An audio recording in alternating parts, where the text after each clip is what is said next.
Hey guys, it's Mike. I'm gonna do a toy review because I can.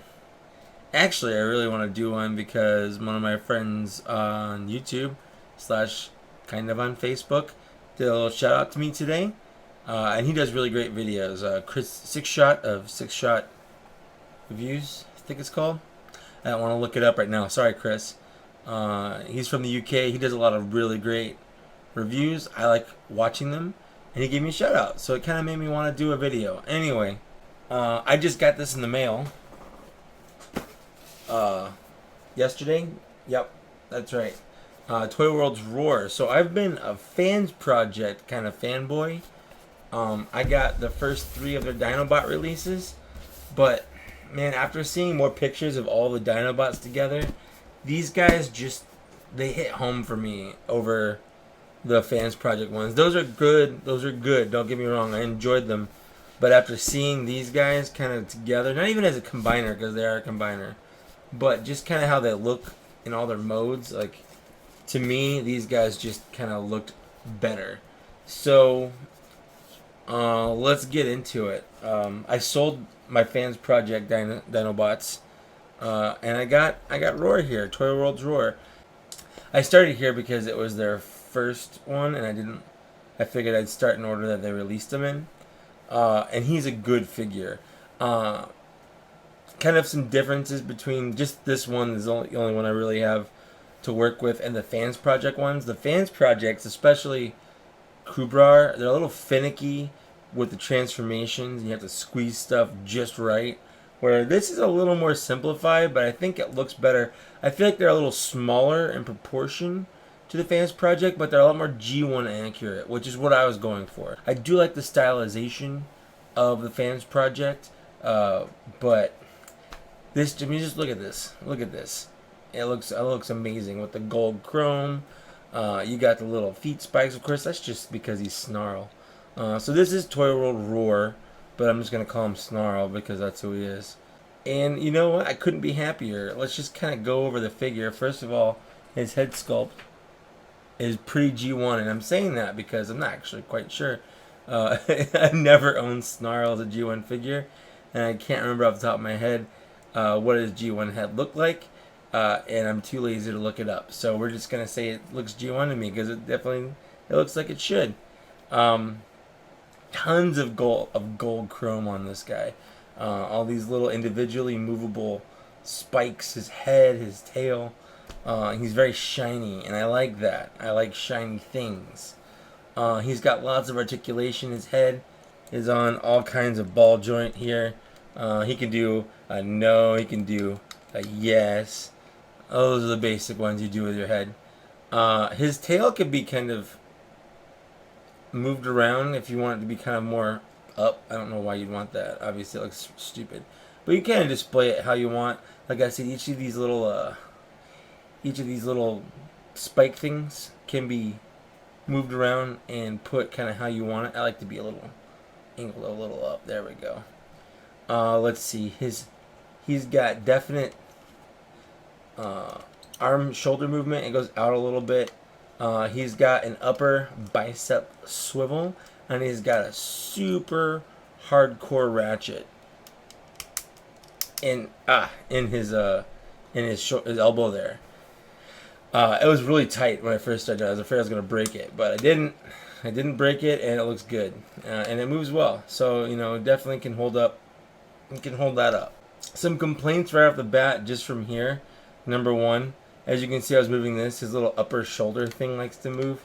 As far as I can tell, there's no way to lock that in. It just is.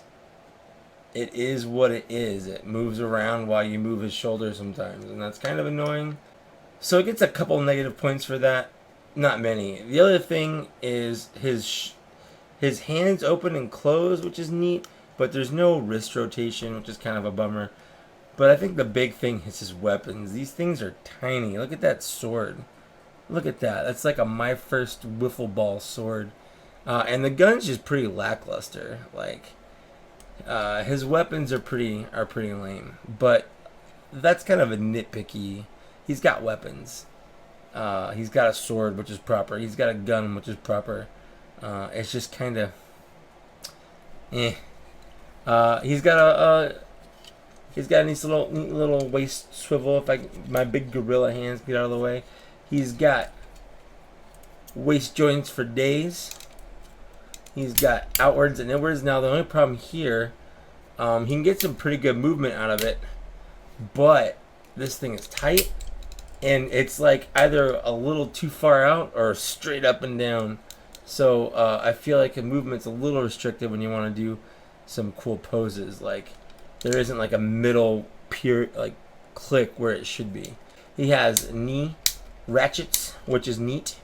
And I guess the cool thing, he has a little ankle tilt, you know, so when you do have to splay him out, he does. Now, I guess another kind of negative here, he's hard to stand. He's got these little feet down here. These are his dino feet, and they kind of tuck away inside of his legs, which is neat. And they kind of become the heels. They don't support him too well when he's standing, but to be honest, this guy's probably going to be sitting in dino mode most of the time when he's on my shelf, and that's fine with me. That's fine with me. So, like, here's what I was saying. His legs are either out this far, or they're straight up and down like that, and that's kind of it. I know Fans Project Volar had that problem too, so it's kind of a bummer. He does have some Dinobot Kibble, but you know, Dinobots need Kibble. I feel like if you don't know what Kibble is the extra bits from their transformation, their alt modes. So like here, he's got his tail. This is Kibble. He's got his head, his dino head, kind of sitting on the side here. That's Kibble. It's not part of the robot mode. It's kind of leftover junk from his alt mode. I feel like on Dinobots, they need a little Kibble. They need wings. They need these big, ridiculous, sprayed out legs that look like he's wearing bell bottoms. Because that's just kind of how they are. That's their G1 kind of self. Anyway, so that's the figure. He's pretty tall. He's about Voyager sized, which we'll do Combiner Wars. This is I'll get them together. This is Combiner Wars Cyclonus. He's a decent Cyclonus. He's just a repaint of Silverbolt, but he's pretty decent. They're about the same size. He's a little bigger, but for the most part, they're about the same size. Anyway, let's go ahead and get this guy transformed into his robot mode. I'm going to take his weapons off.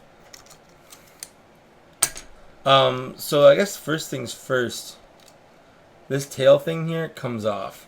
And you could probably do the transformation leaving it on, but I don't want to because it's going to come off anyway. It's going to fall off at some point, and I'm too lazy. So I'm going to go ahead, take this right out. There's one thing I didn't notice at first that I accidentally did. There's a little clip in here, and there's a little hole right here. Oh, there's a little hole right there. If you clip that in, it just kind of makes the whole thing a little more sturdy.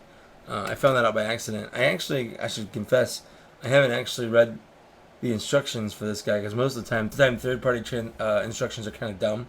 So I figured it out on its own. It's not hard. I also watched a couple videos on YouTube. And when I say a couple, I mean I watched every one I could when I was trying to decide if I want to buy this guy or not.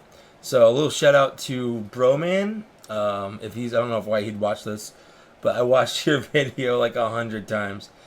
And probably Piog, I watch his videos a lot. So those are the two I kind of watch for these. I think may have watched, I want to say maybe Adams or Ben's Collectibles, but I don't know if I did or not.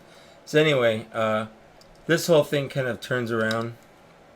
This is his little back. So it turns like this. Boop. And that's going to go in like that. Actually, I think it stays out. So I don't even think I'm doing that right. His chest pops open like so. You know, traditional head flip right in, close the chest back up. Done. No more head. He doesn't have that visible head syndrome. Let's go ahead and take care of these shoulders. So these come up back like this. So you can kind of see this is the back of him. It's taking shape. His arms, his little fists, they open up, they close in, boom. I like to straighten them out. They open up, close in. Boom. Let's see. Oh, the whole thing kind of unpegs. Like, not unpegs. It's on a little swivel. Is it a swivel? Double hinge joint. That's what it's on. It kind of pulls out and slides under just to make his legs a little further down for Dino mode. So that's that right there. So far, so good. The other thing that's kind of annoying, if we move his legs awkwardly up like this, there's a little spot right here. These come down, and this one likes to get stuck, and it's really annoying. Let's see if I can do this. I honestly don't know the reason why this is even here. So it kind of comes down. It's like a little extra flap. Same thing on this side. I guess it might get in the way when it's in robot mode. So it just kind of comes down just to give him, fill it out a little more, I guess. I don't know. I don't really know what the purpose of having it there is, other than sometimes I hit it when I'm trying to transform him one way or the other. So it kind of gets annoying. Anyway, so that's basically the back of him. Sans the tail, and we'll get there later. And then this just kind of does the whole Dinobot thing where it flips over. So you can see the transformation so far is pretty straightforward. Let's see. I'm gonna kind of kick his legs out, spread out a little bit to kind of get in here. So the sides here open up on the foot, and then this foot kind of comes out. I'm gonna lift this side head up here and flips around. And that's his smaller dino foot. I'm going to do the same thing on this side. Lift the dino head up. The whole thing kind of comes right out, flips around, like so. And it's on a double hinge. And you can see what's cool is the way it flips over. There's no gap there. There's no... it's pretty well done, I guess I should say. So anyway, those are his dino legs. And then this whole thing kind of flips over. Now, there is a little bit of a clearance issue right here with his crotch piece. And sometimes it gets caught and sometimes it doesn't. And I don't know what I do to cause it, honestly. Other than you can open it up. You can open up inside of his leg, where the small leg kind of gets some clearance room, this part right here. And just kind of, oh, that's a good ratchet sound. I like that. I like that ratchet sound. Anyway, you just kind of fold it over on itself like that. And then they just they snap together. And then there's little pegs there. And they everything just kind of snaps together there. The front and back halves snap together. So we're left with like a gold spiky potato looking thing, like that. His head just kind of comes together, boop, clamps together like that. So he's got a nice little dino stegosaurus head. I'm gonna put him down. His tail here. So this is the part, this little pin right here connects to the main body. So it's gonna go like this. And before I do it, his sword. Now if I just close his tail up like this, boop, like that, he's got like a gap right here. So I feel like when he's in dino mode, you have to put the sword in here. And there's like a perfectly shaped groove for it. So now I've got his tail here. And again, you can do this without taking it off, but like this peg hole right here, it looks like he's got a little butthole. It's gonna come off anyway, so I figure I just take it off. Do yourself a favor, take it off, shake it off. If you're is that Taylor Swift? I don't know. And there we go. This is Roar or Snarl in his dino mode, and I think he looks fantastic. I absolutely love him. Just go straight on.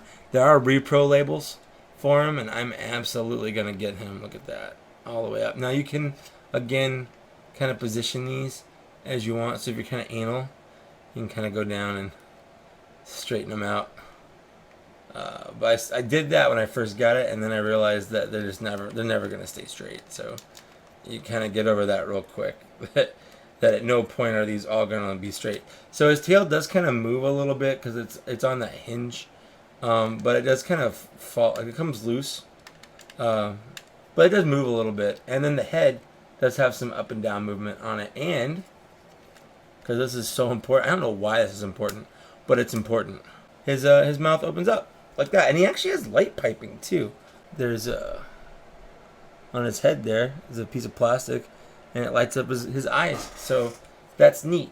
When you can have light piping on the Dino mode, I like that.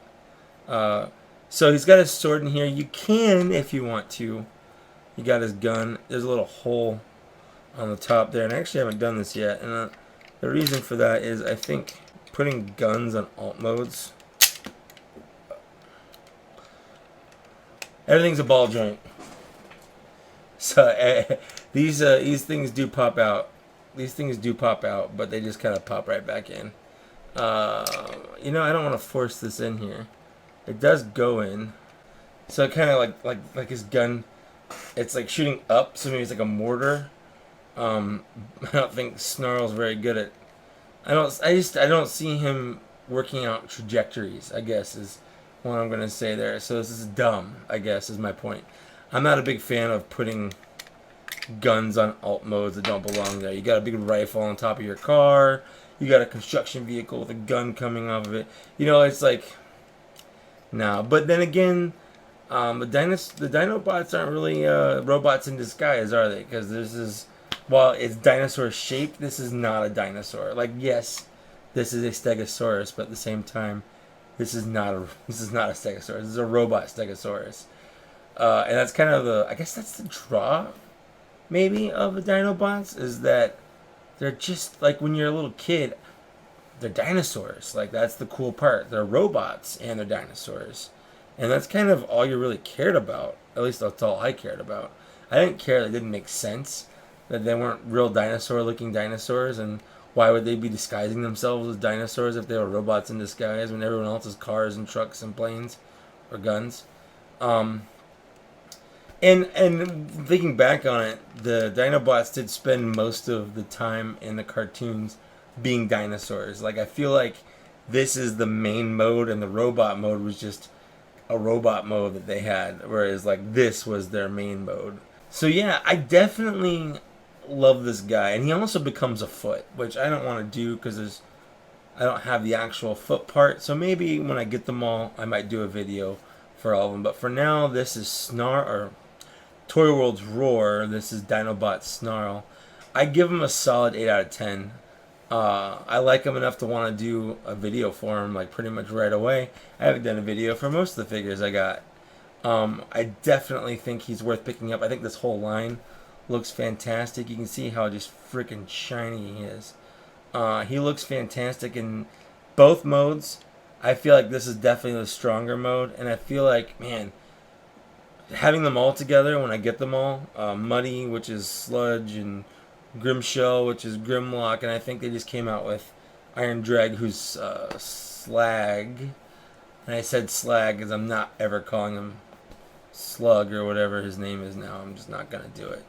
Seeing them all together, pictures of them all together, they look fantastic. So I'm very much looking forward to this. So definitely, if you're looking between all the different combiners, this one has my full approval. Gotta say, you gotta love it. And I do want to kind of show off the box real quick, just because the box is really nice artwork. That's good. And you got like the full thing there. You got both modes there on the back. You kind of got both modes, skipping out on a bunch of steps. And then you've got the ToyWorld Styrofoam, which, you know, I guess they're doing. He comes packaged really nicely in Dinobot mode in here. Like, it's very nice. The presentation is nice, and I feel like, you know, obviously these are third-party Dinobots. He also comes with a sticker and one of those trading cards. But one of the things, you know, you're paying for a high-end collectible, which is what these are. They're toys, but they're high-end collectibles. And I feel like the presentation is just as important to me anyway as the toy. I know to a lot of people they aren't. But I wouldn't, like this box is too nice to throw away. This is part of my collection, although it just sits in my closet. Definitely, if you can afford this guy, he goes for about $115. recommend picking him up. He's fantastic. I can't sing praises of him high enough because I enjoyed it. He does have a couple flaws. It's mostly in robot mode. But you know what? Screw it. He's good. Buy him. Thanks for watching.